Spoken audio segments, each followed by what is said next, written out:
একটি ছয়তলা বিল্ডিংয়ের কাজ চলছিল। ইঞ্জিনিয়ার সাহেব ছয়তলার ছাদে দাঁড়িয়ে কাজ পরিদর্শন করছিলেন। এমন সময় ইঞ্জিনিয়ার সাহেবের কিছু একটা প্রয়োজন হলো। তিনি তখন নিচে থাকা শ্রমিকদেরকে ডাক দিলেন, কিন্তু তার ডাক কেউ শুনতে পেল না। তখন তিনি একটি বুদ্ধি বের করলেন। একটি 100 টাকার নোট নিচের দিকে ছুঁড়ে মারলেন, যাতে একজন শ্রমিক এই টাকাটা পায় এবং উপরের দিকে তাকায়। তখন তিনি তার প্রয়োজনের কথাটি বলবেন। কিন্তু একজন শ্রমিক টাকাটি পেল ঠিকই, সে পকেটে পুরে আবার কাজ করা শুরু করলো, উপরের দিকে তাকালো না। তখন ইঞ্জিনিয়ার সাহেব আরও একটি 500 টাকার নোট নিচের দিকে ছুঁড়ে মারলেন।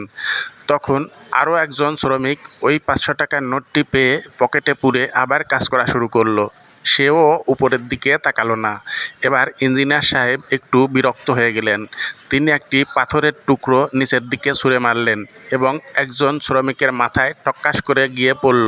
তখন আঘাত পেয়ে একজন শ্রমিক উপরের দিকে তাকালেন। আমরা মানুষরা ঠিক এই রকমই, যতক্ষণ শুধু পেতেই থাকি তখন কোথা থেকে আসছে এর উৎস খুঁজি না। যখনই কোনো দুঃখ পাই, এই পাথরের টুকরোর মতো মাথায় আঘাত করে কষ্ট পাই, ব্যথা পাই, তখনই কেবল তার উৎস খুঁজতে থাকি।